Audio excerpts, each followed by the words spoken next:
For today's lesson, we are going to take a look at literal equations. So this is the last part of our solving equations unit, which is literal equations.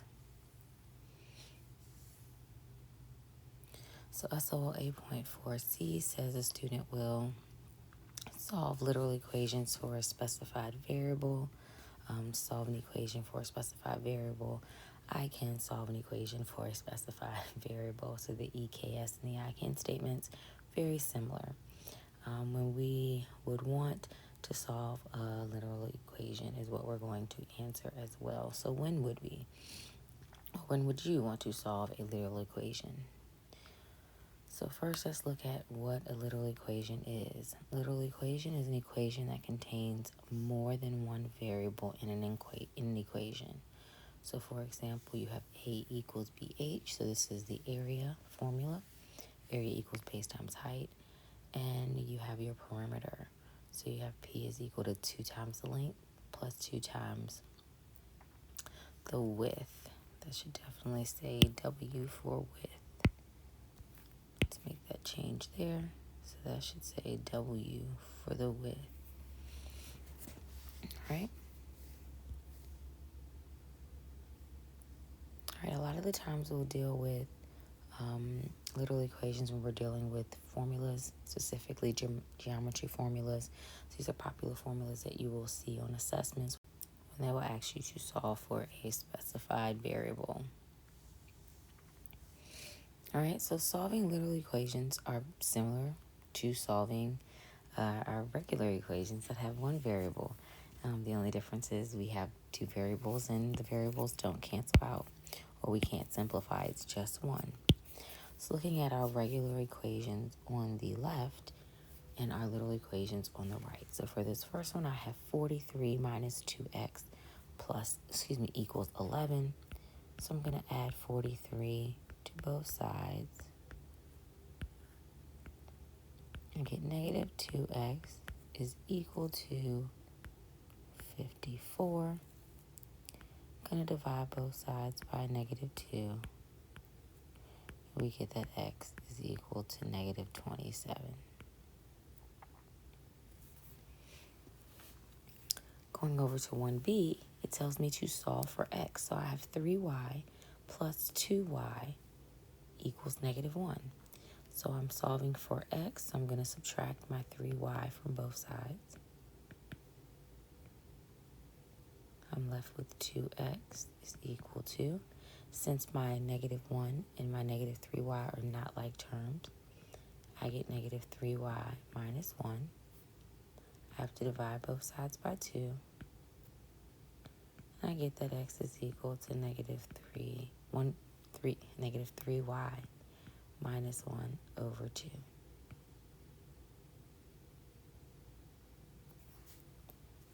Let's look at 2a.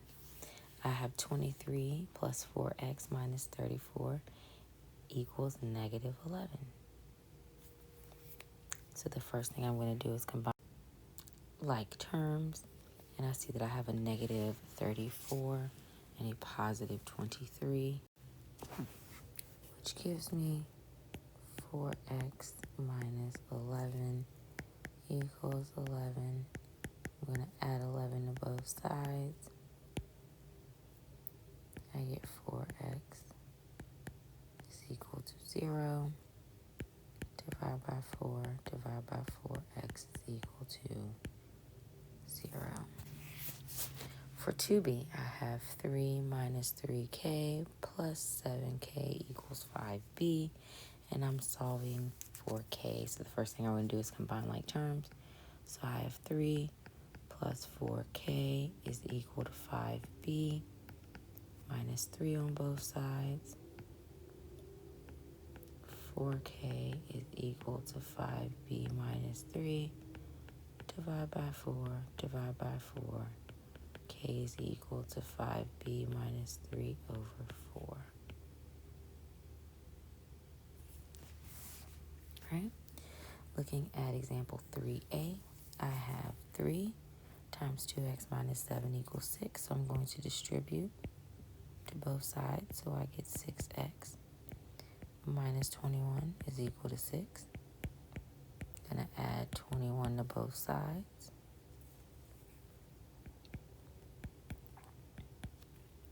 6x is equal to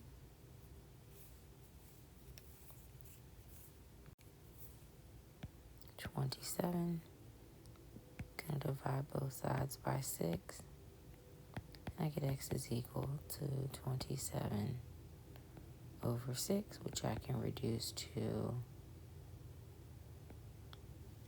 9 over 2.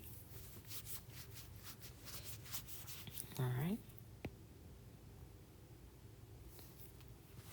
Now for 3b, we're going to solve for b when we're given 2 times 4a plus 10b equals c.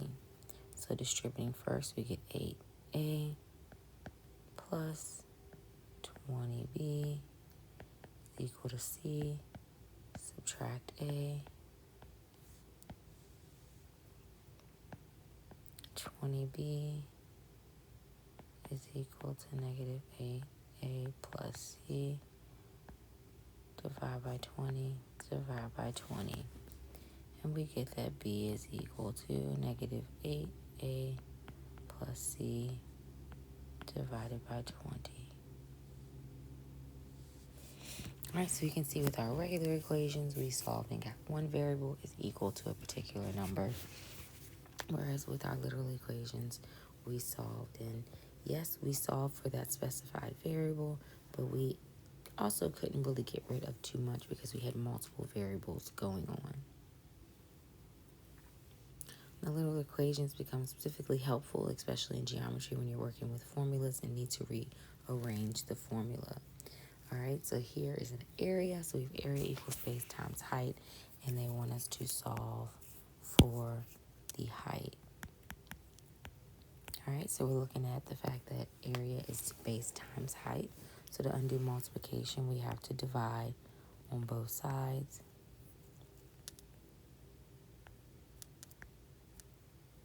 And we get that height is equal to area divided by the base.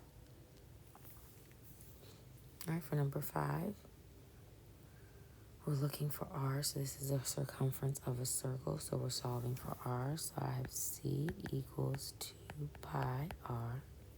So to get r by itself, I can do it in one step. Divide both sides by 2 pi. Divide both sides by 2 pi. And we get that r is equal to the circumference divided by 2 times pi.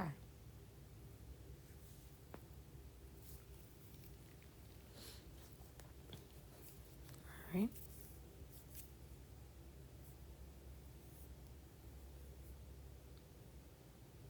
All right. Now it's time for you to try, but before you try, I want to add in another one so we can make this number 8. Let's do the volume.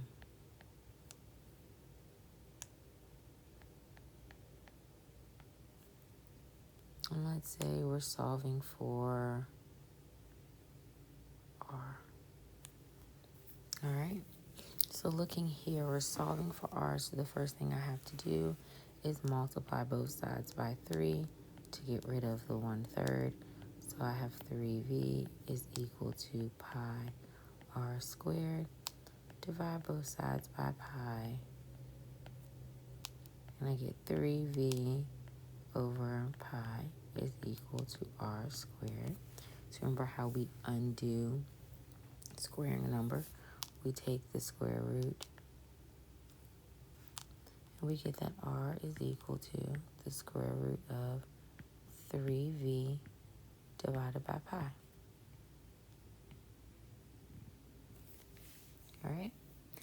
So now I want you to pause the video and work on number 6 and number 7. So solving for w from the perimeter of a rectangle and solving for v, solving for 8 from the volume of a cylinder. All right, so now let's take a look at it. So we have P is equal to 2L plus 2W, and we're solving for the width. So I'm going to subtract 2L from both sides.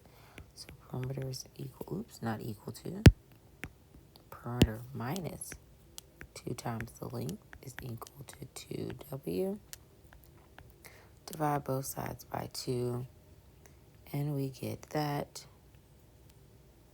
w is equal to p minus 2l divided by 2. All right, for number 7, we're looking for the volume, but we're solving for h.